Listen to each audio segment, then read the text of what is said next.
Lo he hablado con unos cuantos investigadores ovni. A veces da la impresión de que los ovnis, sea cual sea su auténtico origen, pretenden hacer una demostración de sus increíbles capacidades ante los militares de distintos países. Por eso hay una cantidad enorme de casos ufológicos absolutamente espectaculares, tanto en las proximidades como en el interior de bases militares. Pues me atrevería a decir que lo mismo sucede con los agentes de la ley, sobre todo aquellos que tienen la labor de patrullar por las calles de pueblos y ciudades o protegiendo espacios naturales. Es como si los ovnis tuvieran alguna clase de predilección por estos uniformados. Porque lo he dicho en numerosas ocasiones, la clave del fenómeno ovni no se encuentra en lejanas estrellas, sino en nosotros, en los seres humanos, en nuestros anhelos más profundos, en nuestros miedos, en nuestras esperanzas. Los ovnis están aquí por nosotros. Y por supuesto que quieren dejarse ver, desafiando en muchos casos a las autoridades militares y policiales. Pues de eso trata este nuevo programa de protagonistas de lo insólito, de policías y guardias civiles que han vivido espectaculares encuentros con los no identificados. Y como siempre, no vamos a contar nosotros esos casos, sino que lo harán sus propios protagonistas, los guardias civiles y policías que se han enfrentado a los ovnis. Bienvenidas, bienvenidos a Protagonistas de lo Insólito. Poneos cómodos porque nos adentramos de nuevo en el fascinante mundo de las anomalías. Empezamos. Y como sucede, desde el primer programa de Protagonistas de lo Insólito, me acompaña Carlos Gabriel Fernández, que es el director de Ediciones Cidonia y que me ha estado ayudando con un libro que he entregado no hace demasiado tiempo a Cidonia y que saldrá publicado en breve. El libro se titula Pero no lo digas, y el subtítulo es el siguiente: Las vivencias de una familia durante casi medio siglo con seres de otro mundo. Carlos, por lo que me acabas de comentar ahora, a micro cerrado, el libro acaba de salir de imprenta o está a punto de salir de imprenta y aún tardará unos días en distribuirse, ¿verdad? Pero está a puntito. Sí, está a punto. Físicamente ya está producido. Y vamos, que la distribución pues tardará unos pocos días, pero de todos modos, ya lo hemos hablado, podemos abrir un espacio de preventa del libro, lo veremos en la página de edicionessidonia.com, en nuestra página web, en la que se podrá comprar el libro con dos ventajas. Una, un 5% de descuento del precio oficial del libro, y la otra que iría firmado por ti, con envío gratis por supuesto, como siempre, como todos nuestros libros, para España, Portugal y Andorra. Y animamos a quien quiera tenerlo dedicado por ti a que se sume, que esto va a estar solo, ya está ahora en nuestra página web, pero estará una semana disponible, y bueno, el que quiera comprarlo dedicado por el autor, en este caso tú, pues tiene todas esas ventajas, ya digo, con un precio que sería un 5% de descuento, que es lo máximo que permite la ley, y bueno, y los gastos de envío gratuitos, por supuesto, a España, Portugal y Andorra. Bueno, yo me acabo de enterar de todo esto, por mí encantado, es un libro que he entregado a última hora, a toda prisa, porque estaba esperando imprenta, y al final, pues siempre se me hace cuesta arriba, soy muy reticente a entregar el original porque siempre pretendo hacer retoques de última hora, y la verdad es que es un libro en el que hay detrás una investigación muy amplia desde el año 2016 hasta prácticamente hoy en día, porque como digo he cerrado el libro hace muy poquito tiempo. Y además es un libro que lo empecé a escribir en el mes de febrero y como digo lo he terminado hace muy poco tiempo, y es una investigación que empecé en el año 2016. Además una investigación en la que me vi involucrado y en la que viví con esta familia que mantiene un contacto con seres de otro mundo desde hace casi medio siglo, pues me vi inmerso en algunas de las experiencias de esta familia a la que ya considero parte de mi familia, porque hemos vivido muchas aventuras, muchas experiencias y me han relatado todas sus vivencias que son alucinantes. Es un caso muy interesante. Nunca hasta ahora había escrito un libro sobre un solo caso, sobre una sola historia, pero creo que merece la pena porque a lo largo de estos años he entrevistado a un montón de gente implicada en esta historia, como digo, una historia muy profunda y de largo recorrido. Pero además de todo eso, el libro tiene una segunda parte porque a la vez que estaba investigando este caso, que digamos que es la parte central del libro, la armazón principal, pues aparte yo seguía investigando, siguiendo la pista de otra serie de casos de ovnis por toda España. Por lo tanto, hay una segunda parte de ese libro en la que doy a conocer un montón de casos que he ido investigando durante los últimos años. Son 40 casos de encuentros cercanos con ovnis y sus tripulantes, casos protagonizados por pilotos, por oficiales de la Armada Española, por militares, por policías y guardias civiles, y también casos de encuentros cercanos con esos extraños objetos y sus tripulantes, incidentes en los cuales los testigos sufren efectos físicos, casos incluso de contacto, bueno, algunos de los más interesantes que he tenido la oportunidad de seguir in situ en los últimos años. Como digo, 40 casos de encuentros cercanos con los ovnis y sus tripulantes. Y básicamente eso es en lo que consiste este libro que me ha llevado muchísimo trabajo, muchísimo curro y que se titula Pero no lo digas, las vivencias de una familia durante casi medio siglo con seres de otro mundo. Y como decía Carlos, ese libro estará en preventa durante unos días, que como digo es que me acabo de enterar hace nada, y el libro pues está accesible a todo el mundo a través de la web de Ediciones Cidonia, www.edicionescidonia.com, y el libro irá firmado. Firmaré cada uno de esos libros y os llegarán a vuestra casa sin gastos de envío y, como dice Carlos, que me acabo de enterar ahora, con ese 5% de descuento. Bueno, y dicho todo esto, vamos ya sin más dilaciones con los interesantísimos testimonios que os hemos preparado para esta ocasión. Empezamos con el caso protagonizado por más de una veintena de guardias civiles que se encontraban de guardia en el centro penitenciario de Ocaña, en Toledo. Y esos más de 20 guardias civiles se toparon con un ovni gigantesco. Sucedió en el invierno del año 1984 y nos cuenta el incidente uno de esos testigos, el agente de la Benemérita, Francisco Fernández, que amablemente nos recibió en su domicilio y nos contó lo que sigue. Atentos. El penal de Ocaña es muy grande y cuando estábamos nosotros allí, la cárcel era lo único que había fuera del pueblo. Estaba el pueblo y luego ya estaba la cárcel fuera, ¿no?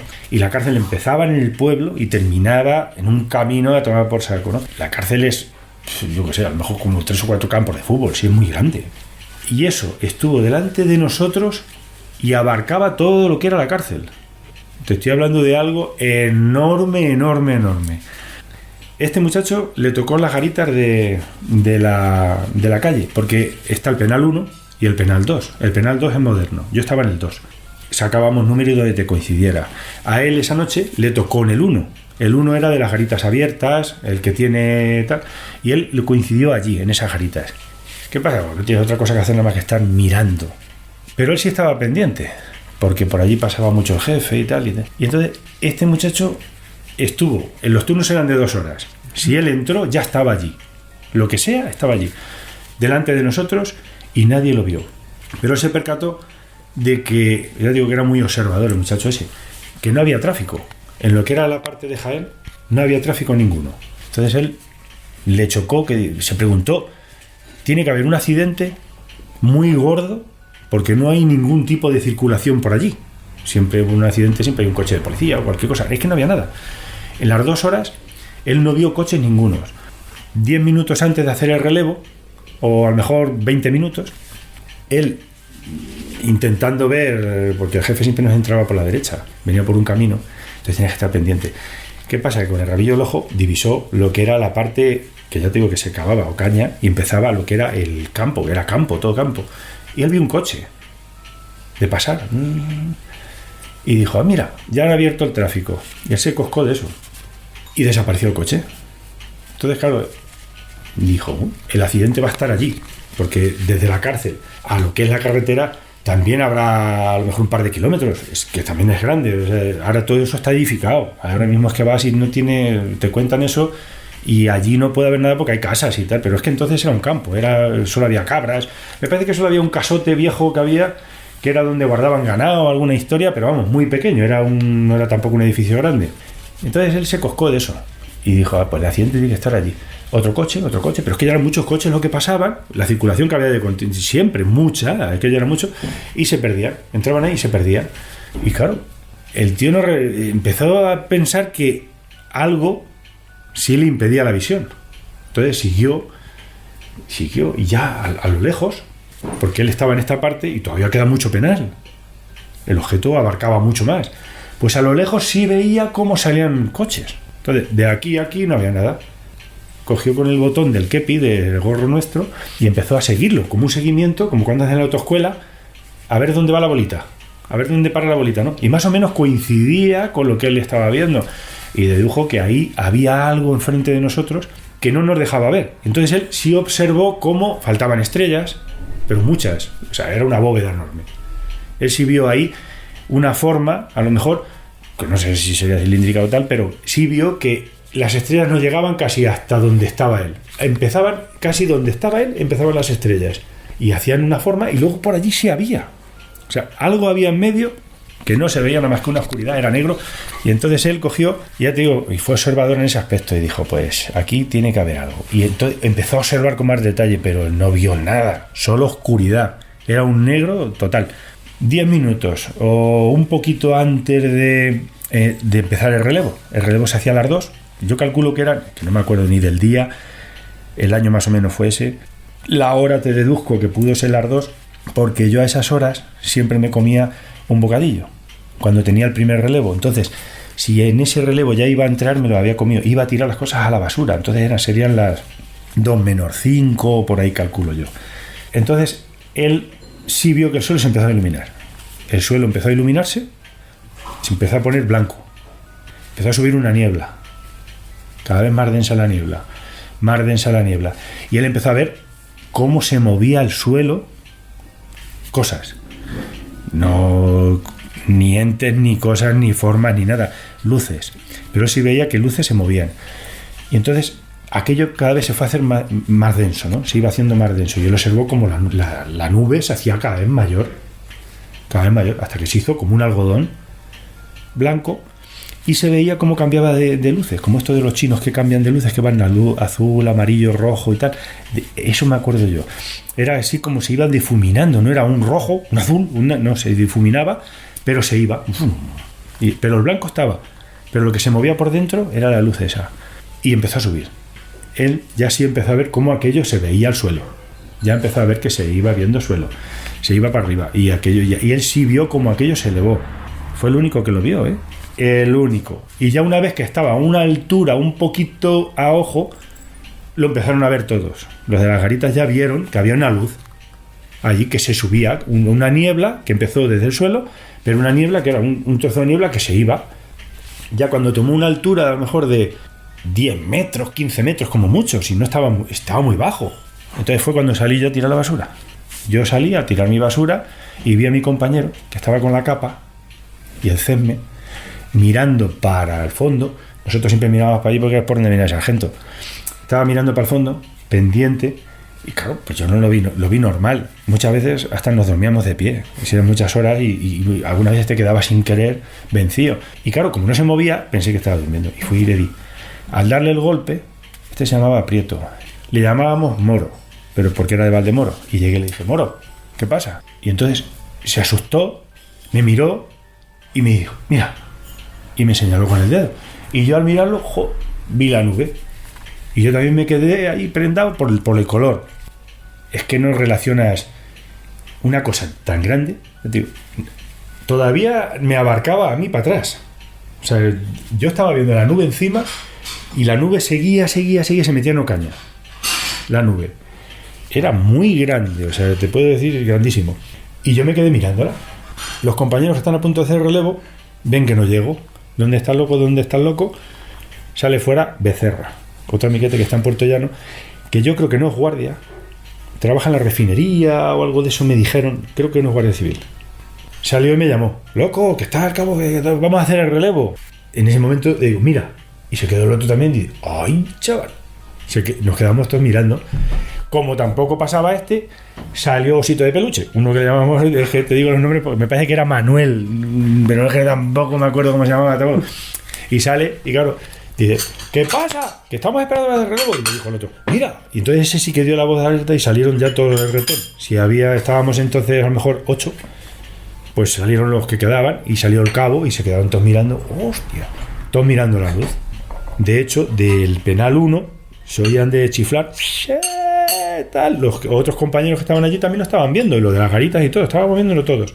Y aquello estaba ahí encima, pero se movía. Pero no se veía de moverse, pero se estaba moviendo. Y de pronto ya, claro, empezó a verse la oscuridad. Aquello se estaba yendo. O sea, en la nube estaba encima de nosotros y nosotros pensábamos que estaba encima, pero no, se estaba yendo. Parece que era tan grande que llevaba una velocidad tan pequeña y de pronto empezó a verse el negro. Ya se veía la oscuridad y las estrellas. Y aquello se iba. Aquello era muy grande porque se veía la forma que comía. Eso se comía todo. Y entonces empezó la nube a irse. Que a mí me chocó porque era rectangular. Yo lo vi así, rectangular. Era como un rectángulo grande, pero no se movía ni así, ni así. Era así. Iba a pico. O sea, de hecho, se iba yendo para el... Como en diagonal. Sí, como si fuera un rombo, pues, pero no, pero era un rectángulo. Pero se movía de esa manera. Y se iba para los pisos de los funcionarios, se iba comiendo y se iba para allá, y se iba metiendo en la caña. Iba desapareciendo, cada vez se iba más para allá. Se fue. Y nosotros nos quedamos viendo cómo se iba y ya desapareció entre los pisos de los funcionarios y se fue. Se metió allí y se fue. Eso fue lo que vimos nosotros. El que más vio fue Luque, que fue el que relacionó porque lo vio de subir y que fue el que lo contó. Pero nosotros solo vimos la nube como se iba. No había ruido, ninguno. Iba a una velocidad constante, o sea, eso sí, muy, muy lento. Te diría que si iba a 5 kilómetros por hora o iría menos, eso tardó mucho en irse. Si tardamos a lo mejor en hacer el relevo más de 20 o 30 minutos, viendo cómo aquello se iba. O sea, solamente nos limitamos a verlo. Aquello era una cosa que no podía relacionar con nada y se fue yendo. Ya desapareció y se fue. Todos vimos lo mismo. Nadie vio ni ventanas, ni nadie la apuntó con un CM, ni nadie hizo nada. El penal de Ocaña, si mide 500 metros, eran 500 metros. O sea, eso era un volumen enorme. Lo que sea, se movía. Y eso tenía que pesar muchísimo. Pero, ¿cómo se movía? De tal, no sé, no hacía ruido ninguno. Te digo, aquello se fue. Eso, te digo que lo vi y impresiona que era un blanco. Y las luces de dentro iban muy deprisa, se iban para allá y volvían, pero ya era otro color. Lo mismo era verde, o rojo, o amarillo, pero eso sí me acuerdo que hacían como y se iban para allá, y de pronto venía otra vez, iban haciendo una forma, ¿no? Iban haciendo como algo, ¿no? Pero claro, tú solo veías cómo cambiaban de tono y se iban para allá y venían, y se iban para allá y venían, y así estuvo todo el tiempo hasta que se fue. ¿Te acuerdas de la fecha concreta? Te digo que tiene que ser invierno, porque llevábamos la capa. La capa la poníamos cuando hacía mucho frío. Entonces, yo puedo relacionar que iba a ser entre diciembre, enero, febrero. Pues es que te digo que soy muy malo para las fechas. Quiero relacionarlo más con febrero, o a lo mejor enero o febrero, porque le he hecho un 84. Enero o febrero 84, porque en el 83 no lo relaciono tanto. Pero vamos, finales de 83, principios de 84. Que tu compañero estaba, me decías, en el penal 1, ¿no? Sí. En una de las garitas, ¿no? Él estaba en el 1. ¿Y estaba él solo o había más compañeros? No, estábamos muchos. Sí, en el turno entrábamos 25 por ahí. Entonces no lo vio él solo, quizás lo vieron más compañeros que estaban en el penal 1 también, ¿o solo lo vio él? Yo te digo que esa noche lo vieron más de 1000 personas. Más de 1000 personas. Porque lo vimos nosotros, los de tráfico, los del puesto, los basureros. ¿Que el tráfico qué es? Tráfico, la Guardia Civil del Tráfico. Ah, que están allí también. Sí, estaban ahí, no en la cárcel, sino en Ocaña. Uh-huh. Estoy hablando de que los del puesto estaban haciendo sus rondines por el puesto y también lo vieron. La gente que estaba haciendo servicio de calle también lo vieron. Los basureros lo vieron. O sea, lo vio muchísima gente en Ocaña. Eso no es una cosa que la viéramos nosotros solo en exclusiva. Lo vio todo Ocaña. Lo que pasa es que en invierno y a las 2 de la mañana o a las 3 hay muy poca gente. Y en aquellos tiempos menos. Porque hoy la gente no trabaja, salen por ahí los muchachos, están por ahí y tal, y circulan más. Pero en aquellos días había veces que salías por la calle los basureros. Simplemente, si te veías basureros, nosotros, la policía local y algún de los gasolineros, también había una gasolinera allí también al lado, y gente así. Casi todos los que estuviéramos por allí de trabajos sociales, me refiero. Uh-huh. Todo el que estuviera lo vio. Que luego tú te enteraste que lo vieron los compañeros de tráfico. Sí, ¿no? Sí, es que se comentó luego en el puesto también, en el cuartel. También había gente que lo había visto. Los que estuvieron de rondín, los que estuvieron haciendo tal, lo vieron. Es que se ve. O sea, una cosa ya que cuando empieza a circular, sí la ves. No la ves cuando vas a lo tuyo, o estás aquí y sales ahí a la puerta o sales tal. Pero si estás en la calle, sí lo ves porque es que te invade. Claro. Estando en la misma calle, tienes que verlo, porque es que el cielo se ha iluminado. ¿Y cuántos compañeros podían estar, o sea, podéis estar en las garitas esa noche? En las garitas... Entre el penal 1 y el penal 2. Yo te digo que en el turno, yo creo que entrábamos 25. ¿25?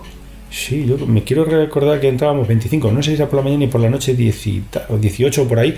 Pero vamos, que seguramente abajo había sobre 12 o 13 tíos. Y arriba estábamos más o menos los mismos. En las garitas, si había montas... 5 o... no, había 8, arriba eran 8, 4, podía haber 8 compañeros en las garitas, y en el penal 1 pues más o menos los mismos. Es que ahora mismo eran 4, las 4 a la punta y me parece que había 2 en medio, 4, 6 y había una dentro, 7, también podía haber 7. Uh-huh. O sea que entre todos ponle que estuviéramos entre 20 y 25 compañeros. ¿Qué te parece esta historia? Un objeto volador gigantesco que observan infinidad de personas. Entre esos testigos hay muchos guardias civiles. Y como en otros casos, parece claro que la intención de este objeto volador era dejarse ver, aunque en un principio parecía ocultarse, pero luego estaba claro que la finalidad de la inteligencia que manejara ese objeto volador o de los tripulantes que hubiera en su interior era dejarse ver. El fenómeno ovni, Carlos, quiere dejarse ver, quiere mostrarse ante los testigos. Desde luego es una constante que lo hemos visto en muchos testimonios que hemos puesto aquí en este programa, en Protagonistas, de lo insólito, y también lo hemos visto en muchísimos casos que hemos investigado y testimonios que hemos recogido. Hay un montón de cosas típicas y otras que son curiosas, ¿no? El hecho de permanecer casi oculto y darse cuenta de que había algo porque solo ocultaba la carretera en la que pasaban muchos coches, como en un primer momento, pues es bastante curioso. El tamaño es algo impresionante. Y otra cosa muy interesante de lo que hemos escuchado es que tiene la forma rectangular y nada aerodinámica, y que el ovni se desplazaba como si fuera en dirección a una de sus diagonales, no siendo un rectángulo, ¿no? Algo totalmente antiaerodinámico que no tiene mucha lógica en una aeronave convencional. Esto también es una característica en muchos otros casos de ovnis, y es que esos objetos voladores tienen un aspecto, como tú acabas de apuntar, muy antiaerodinámico, y sin embargo hacen una serie de proezas aéreas absolutamente increíbles. Y antes de pasar al siguiente caso, sí me gustaría agradecer a Francisco Fernández, este agente de la Guardia Civil, que amablemente nos recibió en su domicilio, nos contó toda la historia, nos dio de comer. Bueno, yo creo que en muchas ocasiones más interesante que el propio testimonio en sí es conocer a gente fantástica como este agente de la Guardia Civil, Francisco Fernández, que compartió con nosotros esta experiencia. Bueno, pues vamos ya con nuestro siguiente protagonista, que es también un agente de la Guardia Civil que se llama Paco Quevedo. Como digo, es un agente de la Guardia Civil malagueño que el 27 de septiembre del año 1989 observó un extraño fenómeno en los cielos mientras estaba de servicio, además realizando una misión bastante importante. Hace algún tiempo viajamos a Málaga para hablar con el bueno de Paco Quevedo, y esto era lo que nos decía. Y bueno, pues aquello fue un transporte especial que llevábamos de explosivos, un servicio habitual de la Guardia Civil. Y bueno, pues llegando a Oropesa, pasado Talavera de la Reina, Lagartera, todo esto que está en la Nacional Quinta, nosotros entregábamos el transporte en el límite con Cáceres. Y justo antes de entregarlo, poquito antes, había unas nubes sueltas y me fijé en una luna, me llamó la atención, una luna roja con una especie de neblina o una cosa parecida, que hasta me dio la impresión de que se estaba moviendo pero al revés, o sea, no cayendo hacia el oeste, sino casi viniendo como sur-norte, ¿no? Se lo comenté al cabo, el cabo lo que me dijo fue que la luna y ya está, nosotros a nuestro transporte y no había mucho más que hablar, ¿no? Era un tío muy serio y yo era muy jovencito y por supuesto me callé, seguí conduciendo, pero miré por el espejo, por el retrovisor, y los militares que conducían el camión también estaban mirando, incluso el cabo notó algo extraño en aquella luna.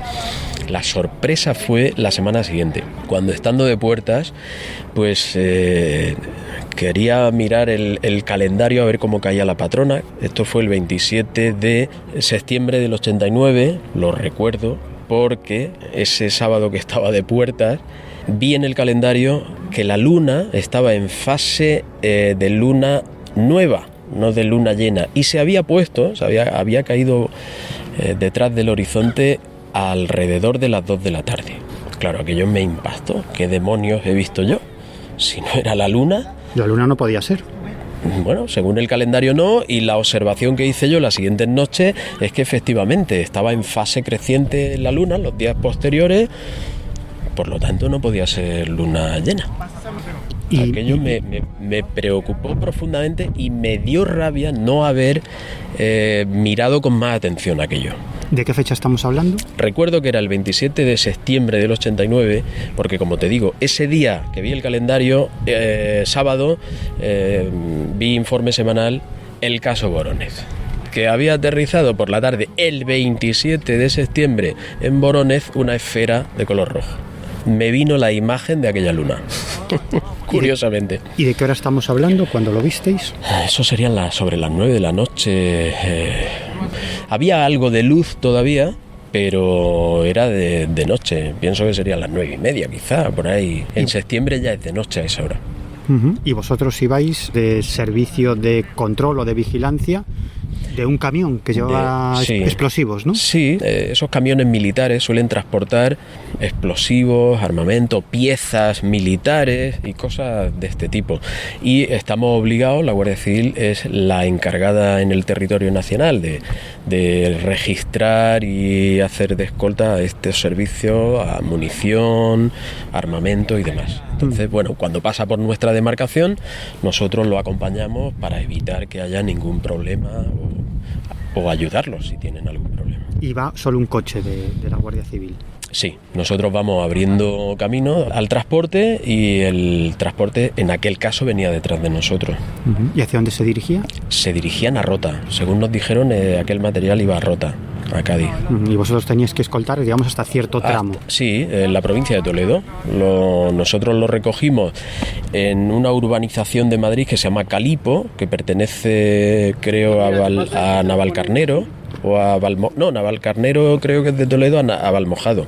Lo recogíamos ahí, lo acompañábamos toda la Nacional Quinta a su paso por Toledo y lo entregábamos pasado a Oropesa, que está el límite de provincia con Cáceres. Ya se hacían allí cargo la pareja de Cáceres y continuaba camino. ¿Y en el coche ibais otro compañero? Dos, sí. Siempre enlazados por radio con la central para emergencias y con otros puestos por donde íbamos pasando, en fin. Eso está siempre muy bien programado y muy bien custodiado. ¿Y cómo me describirías ese objeto? Era redondo, completamente esférico, muy grande. A mí hubo una de las veces que estaba mirando y me recordaba la luna esta de Valencia típica, la típica estampa de esa luna que aparece tan enorme, rojiza, pero le vi una especie de flecos. Había niebla, había nubes sueltas que se movían efectivamente. Quizá eso fue lo que me dio la impresión de movimiento. Pero claro, cuando luego vi el calendario dije, ¿cómo es posible? ¿Qué era eso? ¿Y durante cuánto tiempo la pudiste estar observando? No sé, 5 minutos, hasta que se ocultó. Había unas nubes y acabó oculta detrás de las nubes. Ya dejamos de verla por la posición del coche y cuando paramos quise preguntarle a los soldados, pero no, el cabo me dijo que me quedara en las transmisiones, que ya entregaba él toda la documentación. Y no tuve posibilidad de hablar con ellos. Y cuando miré había cierta zona nublada y pensé que estaría oculta allí, pero no volví a verla ya.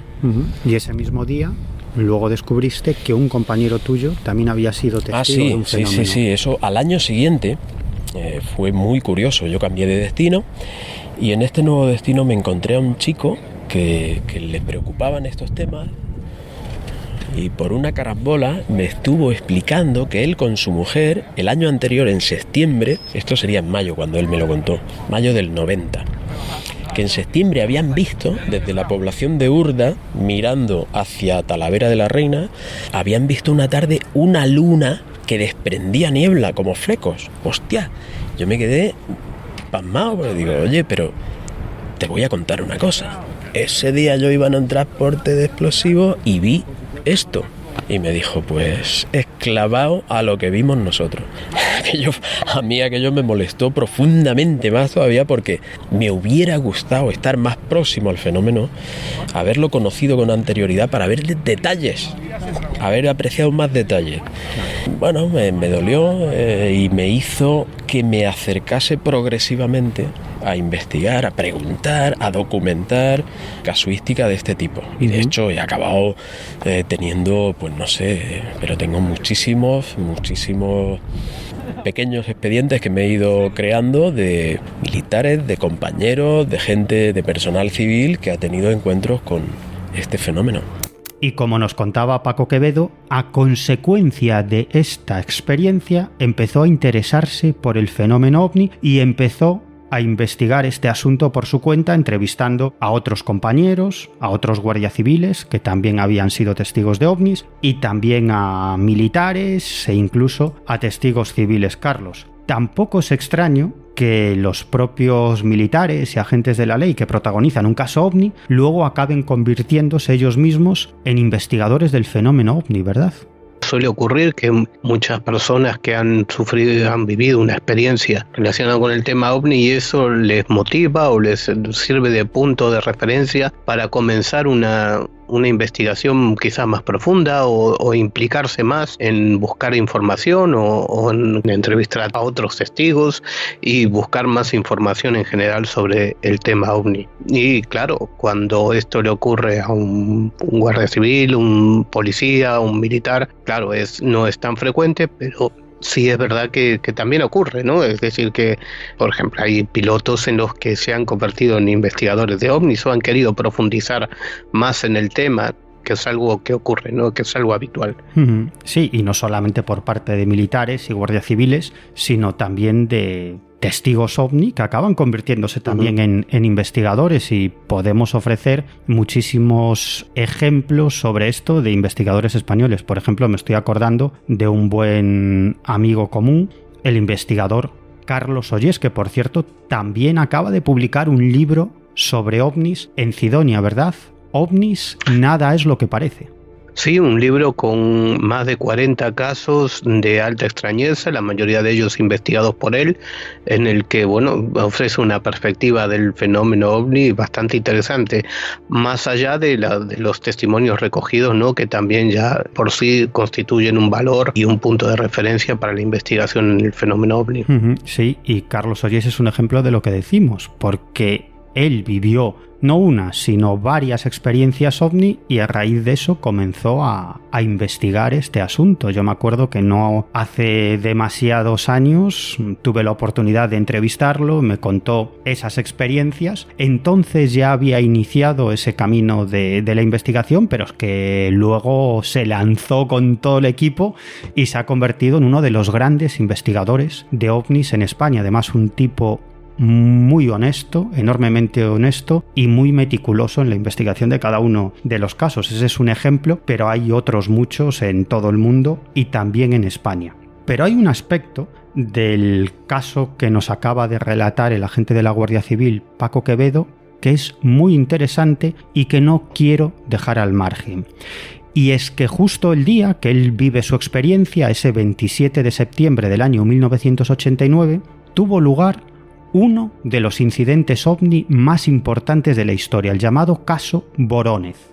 Todos los medios de comunicación del mundo se hicieron eco de ese caso que difundió nada más y nada menos que TASS, que era la agencia de prensa oficial de la Unión Soviética. Y la agencia TASS dio a conocer el aterrizaje de un platillo volante del que descendieron varios ocupantes en la ciudad rusa de Vorónezh.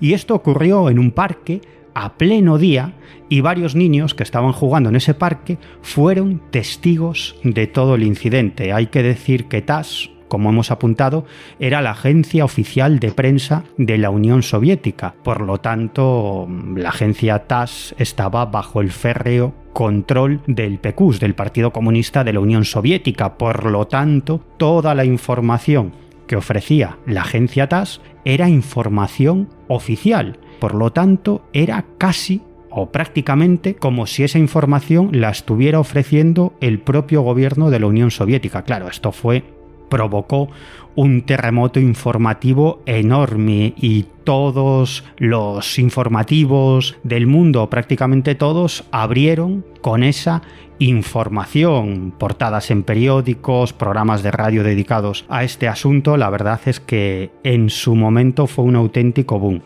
Y pocos días después de este incidente, un equipo de Informe Semanal, el mítico programa de televisión española, el mítico programa informativo, pues como digo, un equipo de Informe Semanal se desplazó a esta localidad rusa, a Vorónezh, y en exclusiva logró entrevistar a varios de los testigos de este caso.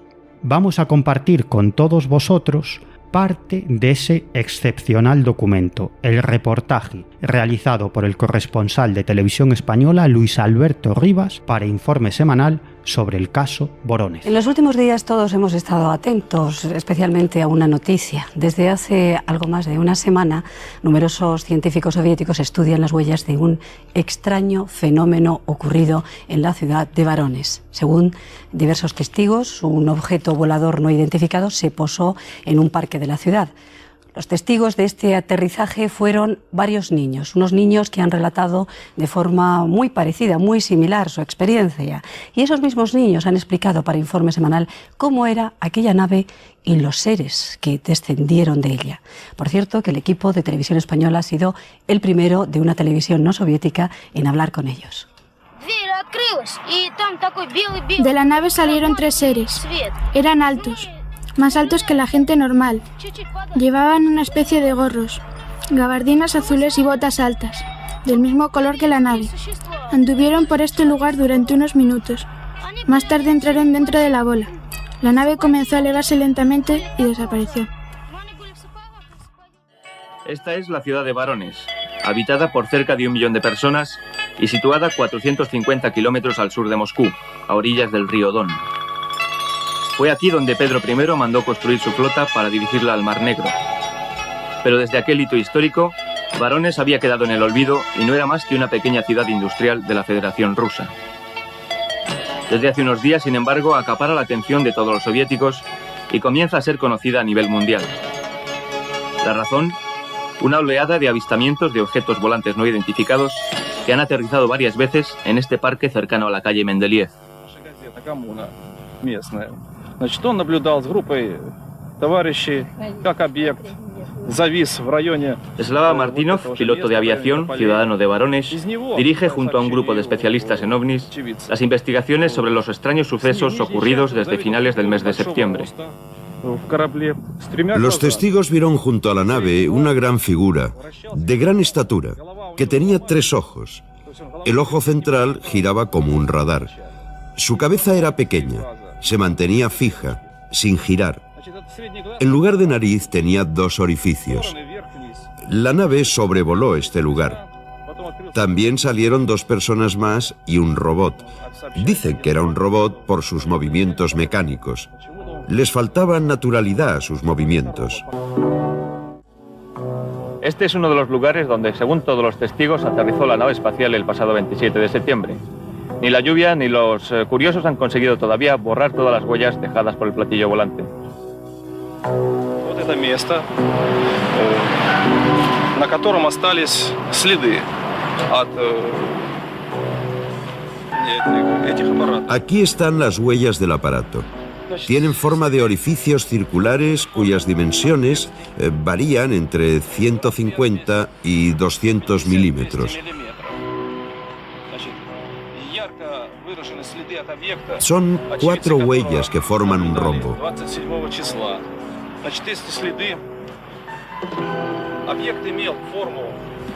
La nave, según los testigos, tenía forma de melón alargado.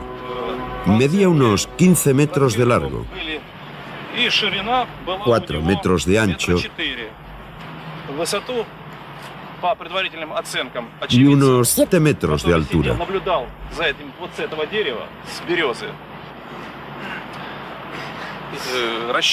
Nosotros hemos efectuado algunos cálculos basados en las huellas y hemos llegado a la conclusión de que el aparato debía pesar unas 11 toneladas. El equipo de investigación de Varones reunió a todos los niños que dijeron haber visto a los extraterrestres para que dibujaran y relataran por separado sus impresiones.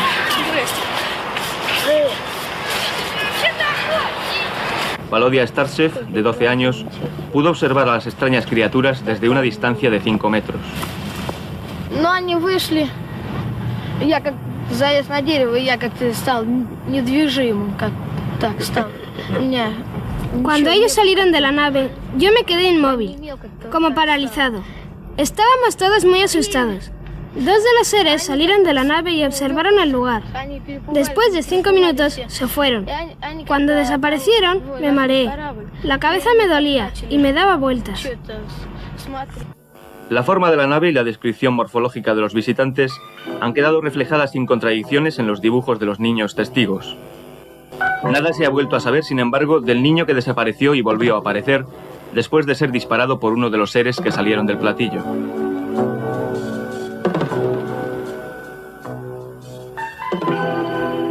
Técnicos del Departamento de Interior local han realizado mediciones de radioactividad en el lugar del aterrizaje de la nave. Las radiaciones recogidas superan en el doble a las emitidas en cualquier otra zona del parque. Todo el equipo de la Cátedra de Física Nuclear de la Universidad de Varones se encuentra también ocupado en el estudio de las muestras recogidas en el punto del aterrizaje. Hasta el próximo lunes no se conocerán datos definitivos, aunque los científicos aseguraron a la televisión española que la roca analizada en los primeros días y que supuestamente no era de origen terrestre, tiene una composición mineralógica absolutamente conocida. Las especulaciones se han disparado sobre la elección de esta ciudad como objetivo de los presuntos viajeros de otras galaxias. Los más osados creen que su interés se centra en la fábrica de aviones Ilyushin, radicada aquí. En cualquier caso, la prensa soviética batió el récord de agilidad al informar con solo 5 días de retraso sobre unos hechos que en épocas de la pre-perestroika habrían sido quizá ocultados. Hasta el programa Vremya, el principal informativo de la televisión central, dedicó un reportaje a los marcianos de Varones. El caso Voronezh es enormemente complejo y no vamos a entrar ahora en profundidad en el asunto, así que dejamos el caso Voronezh aquí por el momento y seguimos con lo que nos ocupa, con el testimonio del guardia civil Paco Quevedo, que nos decía que a raíz de su experiencia ovni empezó a investigar este enigma. Y bastantes años después, sí, tú investigando este fenómeno, entras en contacto con una serie de personas que dicen estar en comunicación con los tripulantes de los ovnis y ahí se desarrolla, se desarrolla otra experiencia. Cuéntame. Sí, pues yo estaba empeñado en que si esto era real, yo siempre he sido muy crítico con el fenómeno. Consideraba que gran parte, hoy día también lo sigo pensando, pero ya desde otra óptica, que había mucha mentira y que esto podía sencillamente ser mala observación y punto. Mejor el planeta Venus o un reflejo o un globo sonda o vete a saber qué, que alguien ha interpretado como lo que no es. Vale, yo iba con esa premisa, ese prejuicio en negativo. El investigador no tiene que ir con prejuicio de ningún tipo, porque la gente principalmente se juega el bigote por contarte una experiencia y lo que cuenta es lo que vio.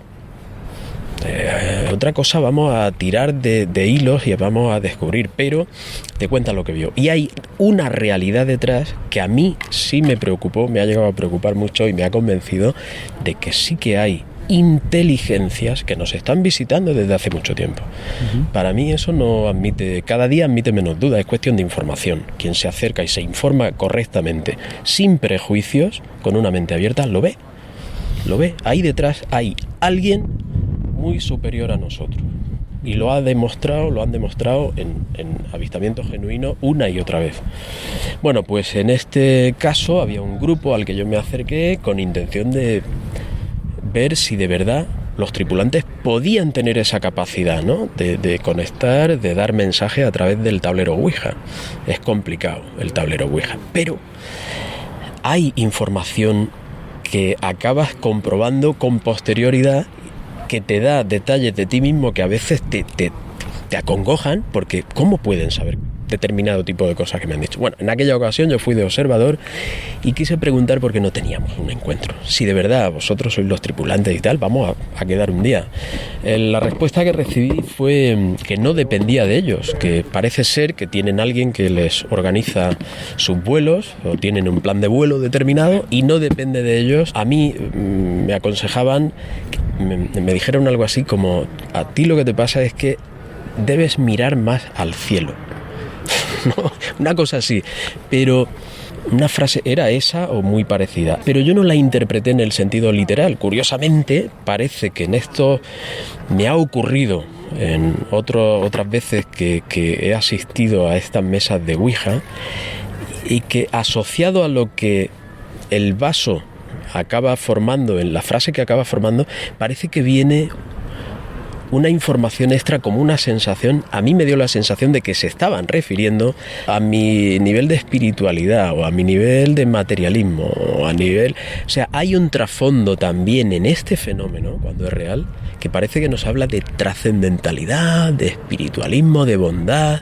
De hecho, nadie ha venido aquí a decir hay que invadir o hay que hacer mal. Todo lo contrario. Siempre son unos mensajes, cuando hay contacto, unos mensajes bastante trascendentes, espirituales y buenos.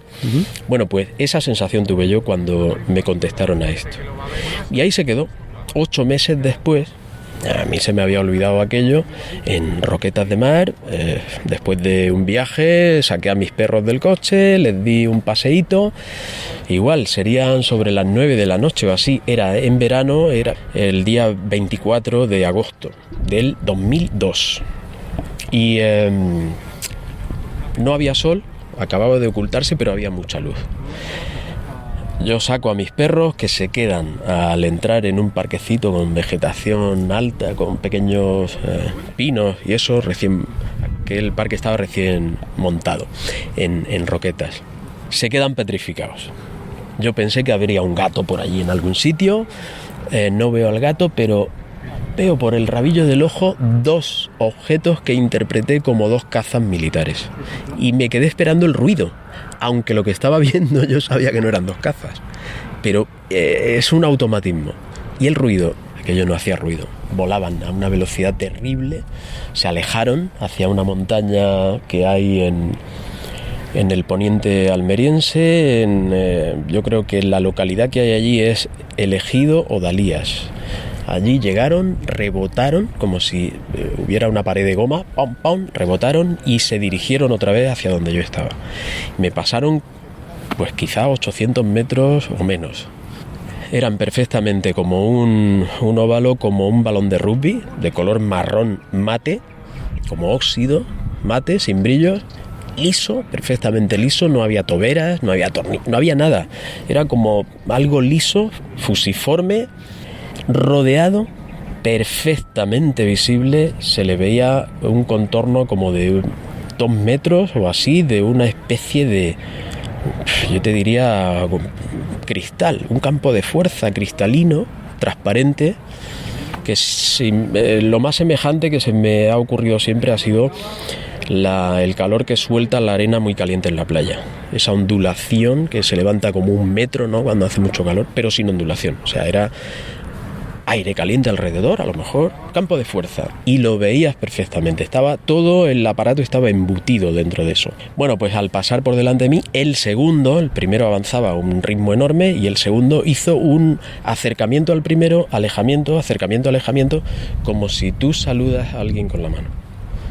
En ese momento... Al tiempo que se iba desplazando. Al tiempo que se desplazaba al par del otro. A una velocidad, yo no sé, pero...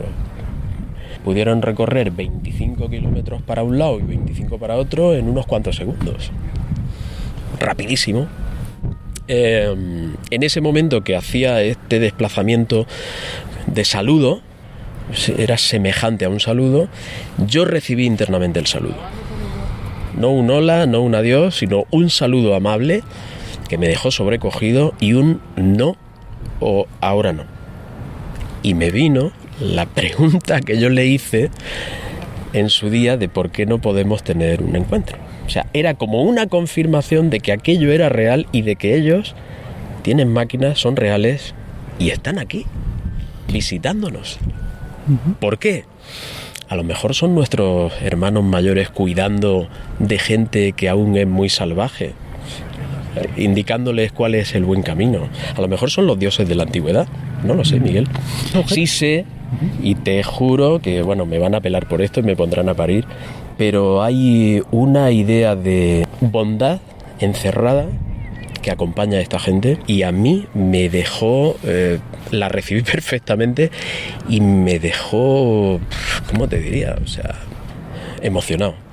Todavía siento aquella emoción de aquel día. Es curiosísimo, pero este fenómeno a veces acompaña eso. Hay testigos que me lo han confirmado una y otra vez.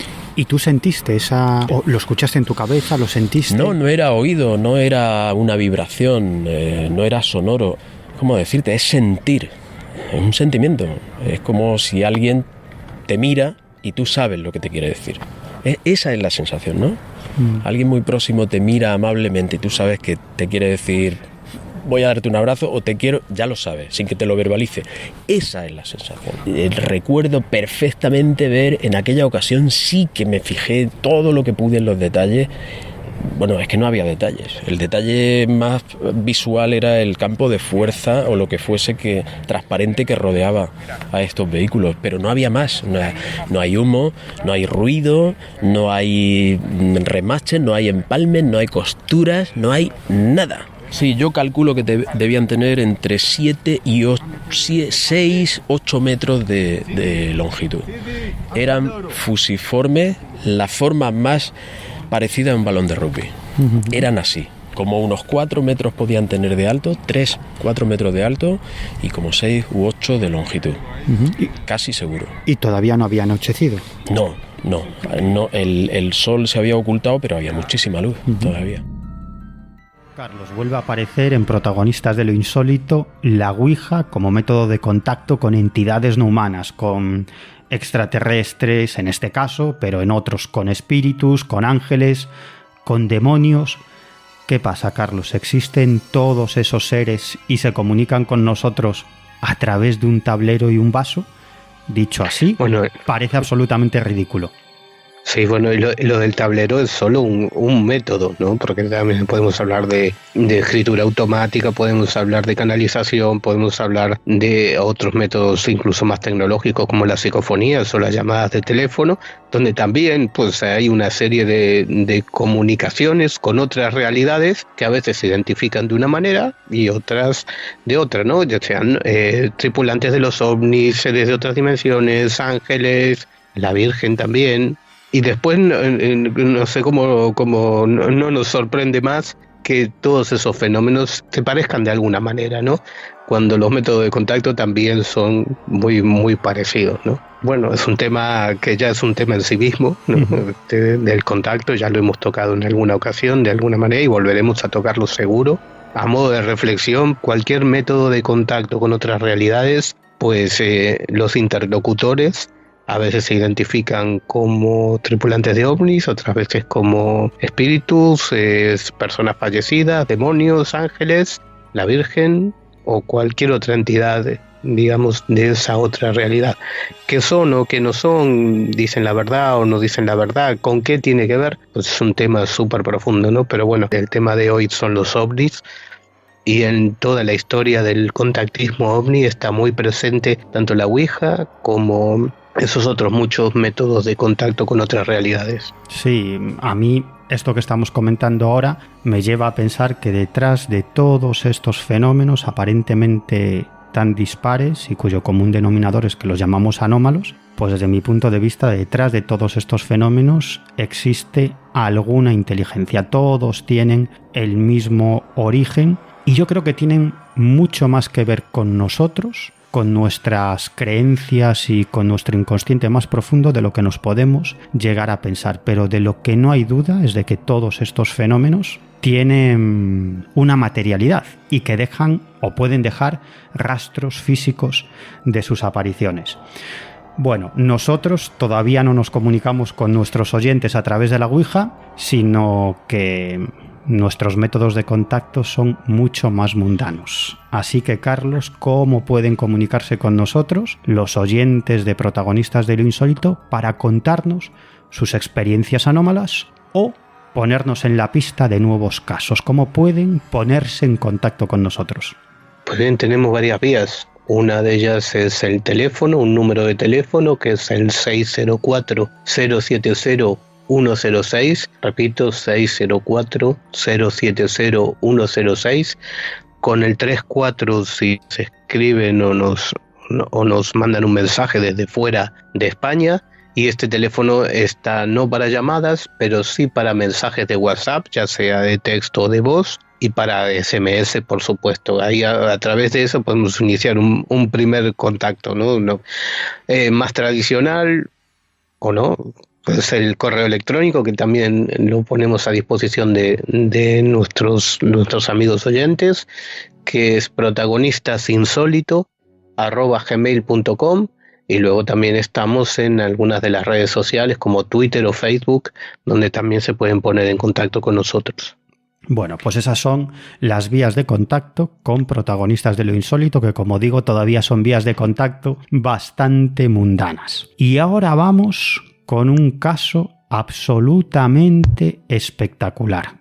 Un caso protagonizado por varias patrullas policiales y que tú, Carlos, tuviste la oportunidad de investigar en tu Argentina natal. Esto sucedió el 21 de julio del año 2004 en la localidad de Achiras, en la comarca de Río Cuarto, como digo, en Argentina.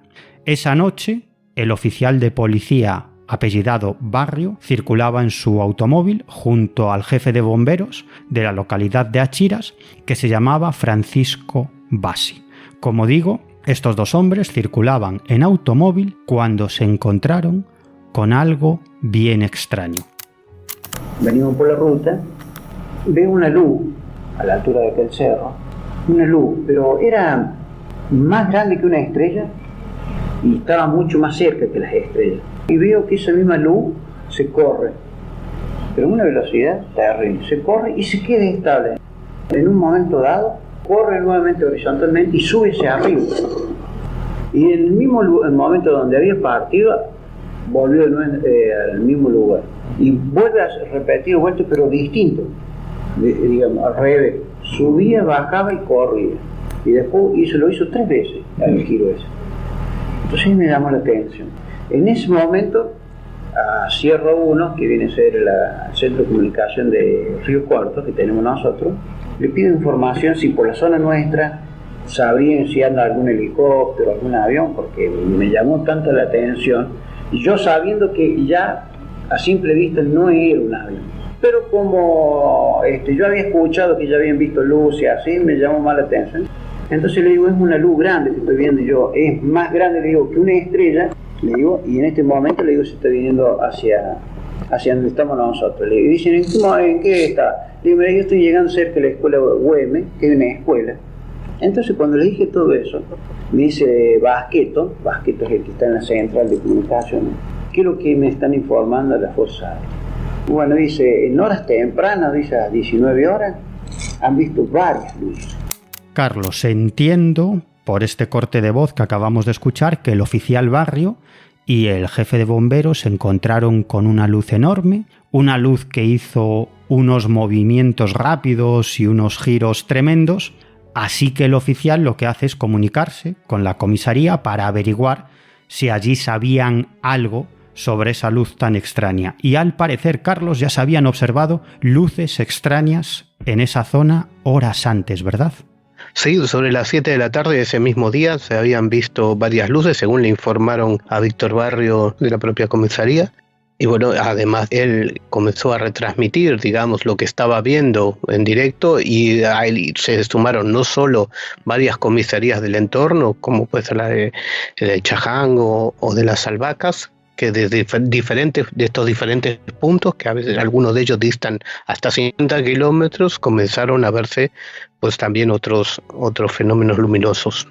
Es decir, que estamos hablando de un macroavistamiento, como digo, un caso absolutamente espectacular, que tú tuviste la oportunidad de investigar in situ en el año 2004. Viajaste a Argentina y tuviste la oportunidad de entrevistar a varios de los protagonistas de este caso. Lo hemos comentado alguna vez, Carlos, que Argentina es un país enorme, es prácticamente un continente donde hay infinidad de casos muy sorprendentes, muy alucinantes, y claro, el problema es que es un territorio inabarcable y que para llegar a algunos sitios pues es muy complicado, ¿verdad? Sí, la verdad es que coincidió de que con un viaje que hice a Buenos Aires, y coincidió que varios amigos que investigan el tema OVNI allí, Paco Martínez, Javier Ferrarotto y el antropólogo Patricio Parente, pues nos comentaron de este caso y nos desplazamos hasta allí. Estamos hablando de un lugar en el sur de la provincia de Córdoba, pues que está a unos 600, 700 kilómetros de Buenos Aires, y claro, los viajes y las distancias son muy largas, las poblaciones a veces no son tan grandes y están dispersas, y es complicado a veces investigar un caso de estos. Pero en este caso, sí es verdad que además de hablar con Víctor Barrio, que era un veterano de Malvinas, que estaba en la comisaría de Achiras, pues pudimos hablar con otras muchas personas, policías y el bombero, y reconstruir muy fielmente todo lo que ocurrió aquella noche, donde hubo hasta 4 avistamientos diferentes, muchos de ellos espectaculares, con efectos físicos y efectos en los testigos. Lo escucharemos en los diferentes cortes que tenemos preparados. Sí, señor, lo escucharemos porque vamos a desarrollar ampliamente este caso, que yo creo que se lo merece. Bueno, estábamos en que este oficial de policía, Víctor Barrio, y el jefe de bomberos de la localidad de Achiras, Franco Bassi, circulaban en automóvil, observan esta luz extraña. El agente de policía se pone en contacto con la comisaría para ver si estaban observando algo o tenían alguna información sobre esa luz. Como tú muy bien acabas de comentar, horas antes ya se habían observado luces extrañas, pero en un momento determinado esa extraña luz se acercó a gran velocidad hacia el automóvil en el que circulaban estos dos hombres. Y se trataba ya no de una luz lejana, sino de algo que se había acercado al coche, y ya pudieron observar los dos hombres una luz absolutamente gigantesca de unos 250 metros de longitud. En un momento dado aparece el cruce de las Albahacas, y era una luz inmensa, por lo menos 250 metros. La misma, ¿eh? La misma luz. Pero antes de venir corriendo a gran velocidad, se empezó a deslizar como un globo sobre ese, y se cruzó hacia Santa Fe. Cuando nosotros la veíamos era blanca la luz, pero cuando ya se cruzó para allá era amarilla. En ese momento que yo le estoy comentando a los muchachos, en este momento es una luz muy grande. Entonces ahí cuando se van la otra gente a ver la luz, que es el policía Arias, que sale en busca. Él 10 días antes ya había visto 8 luces. Cuando él escucha todo lo que venía diciendo yo, lo llaman por teléfono, le dice: Arias, ¿escuchaste Barrio? Dice que está comentando lo que está viendo. No, escucho por radio. Entonces yo le venía transmitiendo todo para que vieran todo, porque yo calculaba que de Río Cuarto se veía eso.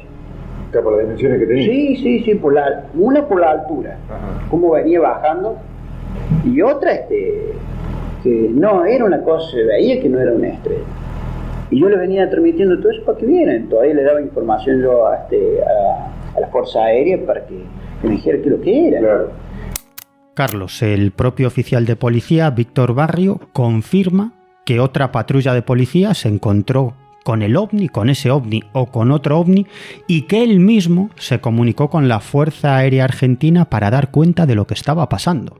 Sí, además era como una retransmisión en directo porque él, claro, la primera llamada que realizó a la comisaría era para ver si había algún helicóptero, para ver si aquella primera luz era algo identificable, pero que resultó que no era ningún objeto conocido, ningún vehículo conocido, y que por lo tanto pues se puso en contacto con la Fuerza Aérea, que también estuvo siguiendo el caso, él retransmitiendo por radio, y además pues implicó a otras personas, ¿no? Pero claro, cuando la experiencia se vuelve más intensa, cuando aquella luz llega a estimar que tiene unos 250 metros de ancho, y que, bueno, lo escucharemos en el siguiente corte, va presentando una serie de actitudes. Hay focos de luz que salen de la propia luz central, y que incluso llega a interactuar con el propio vehículo, ¿no? Donde hay unos efectos electromagnéticos.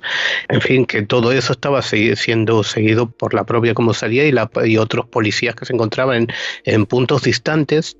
Tenemos que tener en cuenta que es una zona con grandes llanuras, donde la visibilidad, si el cielo está limpio, es muy amplia, ¿no? Y que una luz que por ahí está a unos 40 o 30 kilómetros es visible, según la intensidad obviamente, ¿no? Por eso, entre puntos tan distantes que aquí nos pueden parecer pues demasiado extensos, de 40 a 50 kilómetros, pues allí eran visibles desde los diferentes puntos de vista, ¿no? Yo creo que el propio Víctor Barrio estima que hasta se produjeron aquella noche hasta 4 avistamientos diferentes. Bueno, te acabas de adelantar un poco al testimonio que vamos a escuchar de Víctor Barrio, pero el caso es que ese ovni enorme, ese objeto de unos 250 metros de longitud, pasa por encima del coche en el que iban este policía y el jefe de bomberos. Cuando entramos al camino tierra, 100 metros para adentro, así, que el haz de luz me entró un escalofrío. Claro. Así que quiere decir que nosotros en ese andar entramos realmente abajo de la plataforma, que lo que era, no sé, abajo del haz de luz, porque era una luz lo que veíamos nosotros. Yo no me acuerdo bien si yo llamé por radio o fue el pánico tan grande que yo me acuerdo que me bajo. Porque cuando me bajo, al rato, ahí nomás lazo de 1 o 2 minutos, los agarro otra haz de luz. Me miro el cuerpo, pero todo el cuerpo así, las uñas, todo. Un color bien linda, una luz bien linda. Pero se notaba bien que era el haz de luz, que directamente era como un tubo que habíamos entrado. Pero la otra haz de luz era bastante grande. Al rato, tiene que haber pasado un lazo de 10 minutos, cuando veo que viene hacia el frente, y ahí me asusto yo, porque sigue derecho, donde estábamos nosotros, y ya empieza a agarrar el campo. Por Dios. Nada más que venía era con luz más opaca, menos fuerza tenía. Bueno, entonces cuando pasa todo eso, la luz esa pasa delante de nosotros, se queda como a 300 metros delante nuestro. En ese momento escucho yo, después que pasa la nave esa para el otro lado, escucho yo la radio que dice Aria, estoy viendo yo una plataforma inmensa. Y yo estaba viendo, y todavía seguí viendo la luz, y escucho eso. En ese momento que dice Aria, en este momento estoy viendo yo una plataforma grande, la radio agarra como una interferencia, empieza eso ha quedado hasta el día de hoy, acá la radio. O sea, que a la vez que ese ovni absolutamente inmenso pasaba por encima de nuestros protagonistas, por radio les avisan de que otro policía a unos kilómetros de distancia también estaba cerca de otro ovni gigantesco, Carlos. Estamos hablando de un avistamiento múltiple en el que participaron varios objetos voladores de unas dimensiones descomunales. Sí, y además con estos casos que ya pocas veces se ven, ¿no? De que casos con efectos físicos, que es un tema que siempre me llama mucho la atención, no solo en la interacción o los efectos que puedan tener en la psicología de las personas, de los testigos, que eso hasta lo podíamos estimar como algo subjetivo, pero con los propios vehículos pues eso ya es otro asunto, ¿no? Ya son palabras mayores, es algo que era muy típico en los años 70, 80, incluso algo en los 90, pero que muy poco se ven hoy en día, ¿no? Estos fenómenos de interacción con los vehículos.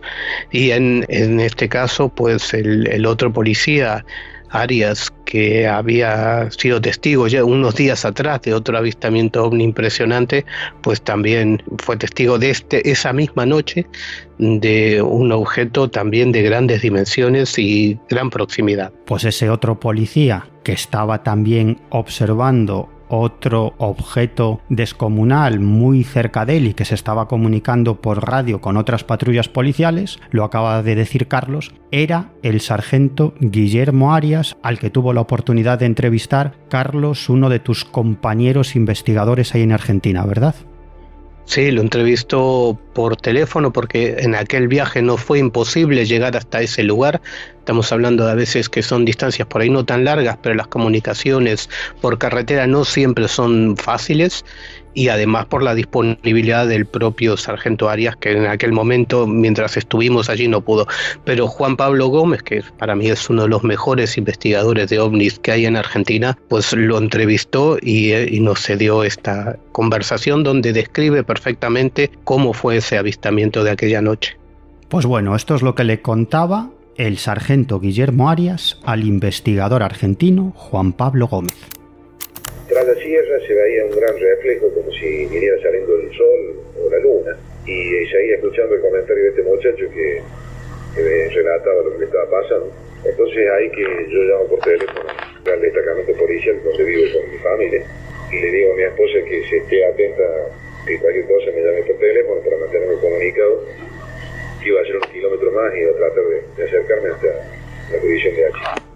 Y habré hecho unos 8 o 9 kilómetros más adelante, cuando doblo para la jurisdicción de Los Pozos, una escuelita que hay para cortar el camino para llegar más rápido a Chile. Me llama por teléfono personal civil Ricardo Agüero, de la comisaría de San Pancho, y justamente yo a unos 300 o 400 metros míos sobre mi costado también veía un gran reflejo que pensé que en primer momento que podía tratarse de un incendio. Y le comento, no me cortes el teléfono, le digo que estoy avistando un gran reflejo a mi costado. Le digo, quédate en línea, voy a ver de qué se trata. Y faltando aproximadamente unos 100 metros, se me corta la comunicación del teléfono con este muchacho. Y cada vez más grande el reflejo, nosotros se me para el motor de la camioneta y empiezan las luces del tablero a volverse locas, a girar de forma muy extraña. Inclusive el visor de la radio se torna incandescente, se escanea sola la radio. Bueno, yo entretenido en eso, pensando en qué pasaba.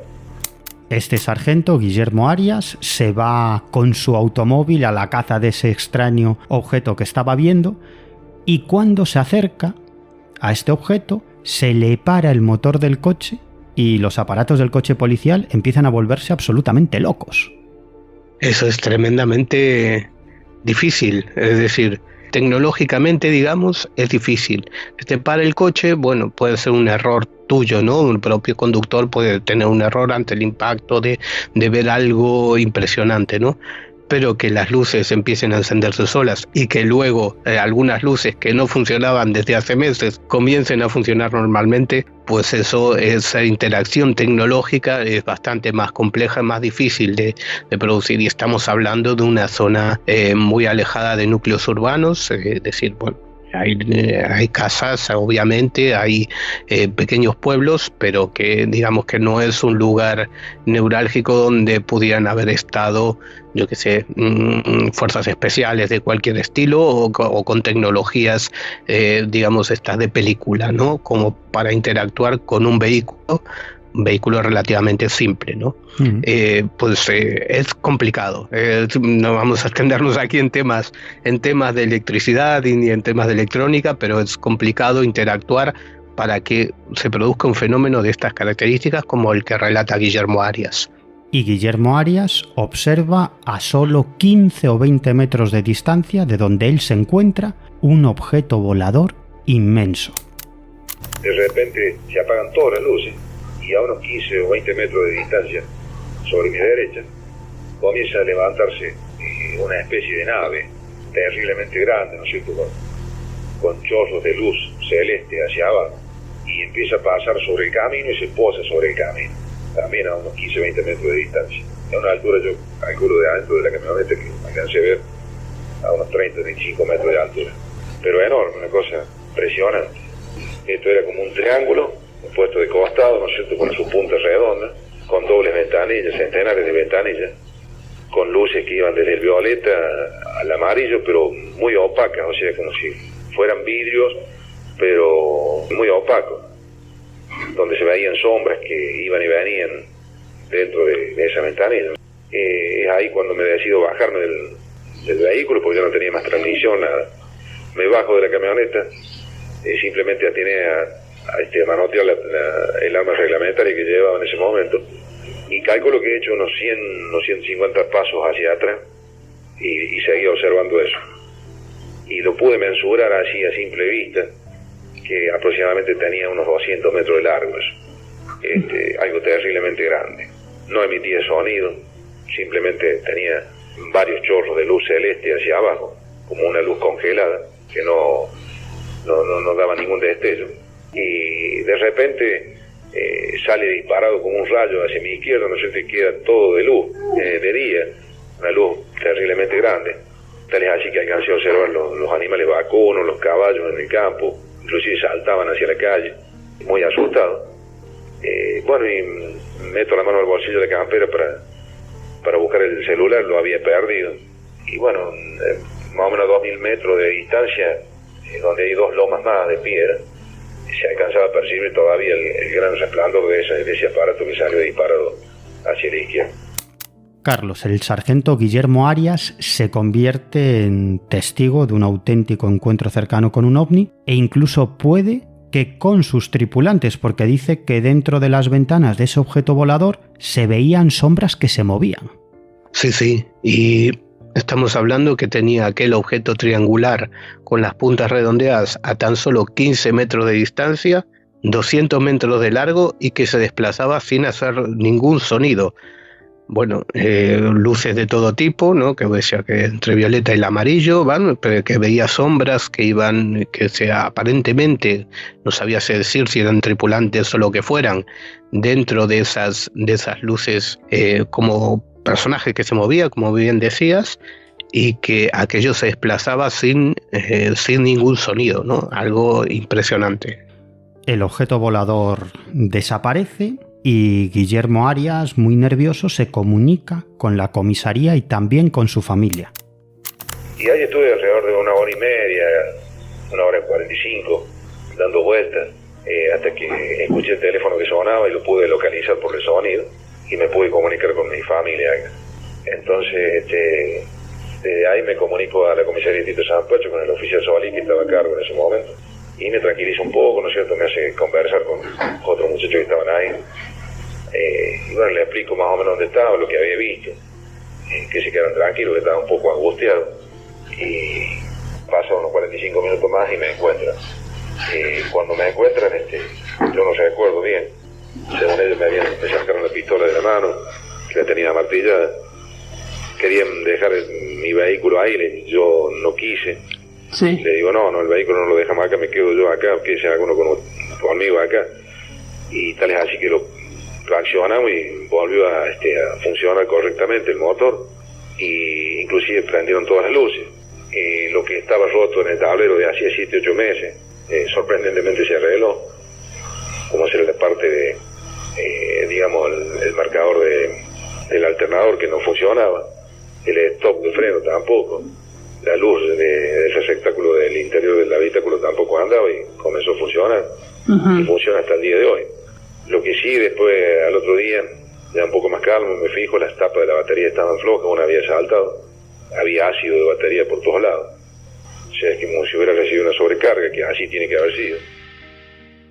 Cuando sus compañeros policías llegan a donde se encontraba el sargento Guillermo Arias, resulta que tenía su pistola cargada y en la mano, por lo que pudiera pasar. Carlos, este hombre pasó auténtico miedo. Auténtico terror, sí. Soy que unos días atrás, tan solo unos días atrás, había sido testigo de varias luces, ¿no? Un avistamiento quizá no tan espectacular, pero sí importante, y que por eso fue al encuentro de aquel fenómeno cuando le avisaron por radio. Y la verdad es que aquello le provocó un impacto tanto que pues tenía su arma cargada ahí en la mano, ¿no? Nosotros, aunque aquí pues hemos puesto los dos testimonios principales, hemos hablado también con otros policías que también vieron en aquella noche resplandores, luces y fenómenos relacionados con esto de lo que estamos hablando, como Luis Ortiz, pero también nos fuimos a hablar con la psicóloga Alejandra Terrestre, que los superiores de áreas le encargaron a esta psicóloga que evaluara su estado después de aquel encuentro, y decía que había sufrido una especie de shock postraumático y que era una persona íntegra en el sentido de que no tenía ningún efecto, digamos, trastorno psicológico destacable, ¿no? De hecho, pues continuó su trabajo como sargento de policía, ¿no? Bueno, este fue un caso muy complejo que vosotros investigasteis muy profundamente, entrevistando a muchos testigos, pero claro, no podemos poner aquí todos los testimonios y no necesitaríamos 2 programas de Protagonistas de lo Insólito solo para este caso. Pero no quisiera terminar, Carlos, sin que comentáramos algo que yo considero también muy interesante, y es que estos casos protagonizados en esa zona de Argentina por agentes de la policía no fueron casos aislados, sino que en esa época, en Achiras y en otras localidades cercanas, muchos vecinos, muchísimos, se toparon con los ovnis, ¿verdad? Sí, porque cuando fuimos a Achiras, que de hecho quedamos varios días allí investigando diferentes casos de esa población, pues hemos recogido muchísimos casos de todo tipo, incluso de mutilaciones de ganado que aparecía en estanques a gran altura, de que era imposible que estuviesen allí, luces que entraban dentro de las casas y otros muchísimos fenómenos relacionados con el tema ovni de diferentes características y en diferentes situaciones, ¿no?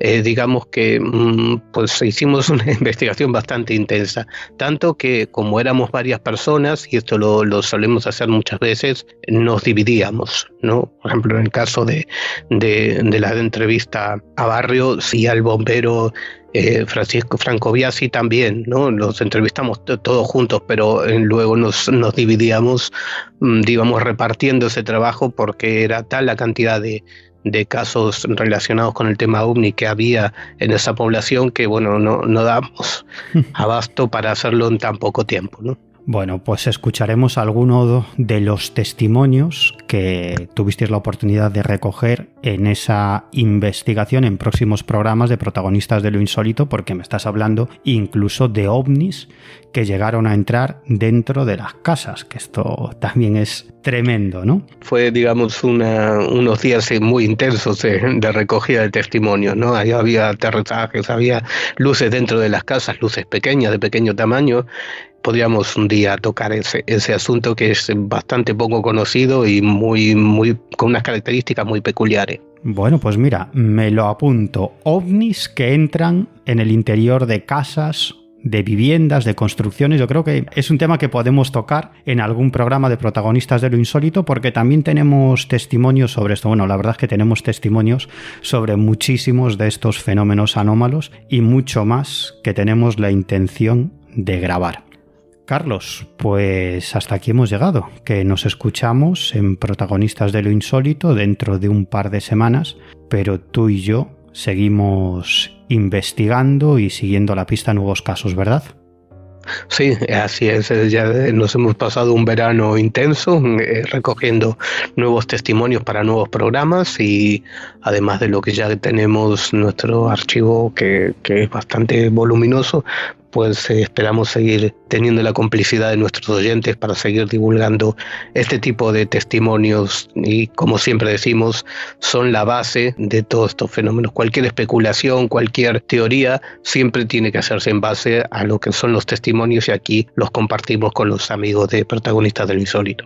Pues claro que sí, y lo bien que nos lo pasamos y la cantidad de pasta que palmamos, pero otros lo dedican al fútbol o a otras cosas y nuestro hobby pues es el de seguir casos de anomalías. Un abrazo, Carlos. Un abrazo.